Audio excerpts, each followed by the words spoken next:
আগামী ২৭শে জুন শুক্রবার শ্রী শ্রী জগন্নাথ দেবের রথযাত্রা উৎসব। আবার এই দিন পুষ্যা নক্ষত্র থাকবে এবং সর্বাত্মসিদ্ধি যোগও থাকবে।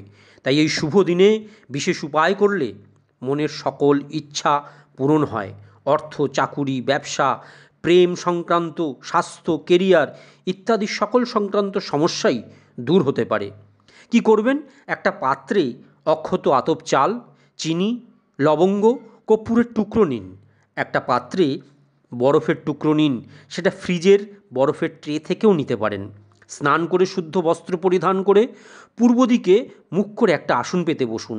প্রথমে একটা ঘিয়ের প্রদীপ জ্বেলে দিন, তার মধ্যে একটু কর্পূর আর দুটো লবঙ্গ দিয়ে দিন এবং এই টোটকাটি সকাল 7:22 থেকে 9:22-এর মধ্যে কিন্তু করতে হবে। এরপর বরফের টুকরোর ওপর 1 মুঠ আতপ চাল দিয়ে দিন, তারপরে কিছুটা চিনি দিয়ে দিন। স্ক্রিনে দেওয়া দুটো মন্ত্র আপনারা 11 বার করে জপ করুন। শ্রী জগন্নাথ দেবের মন্ত্র, মা লক্ষ্মীর মন্ত্র।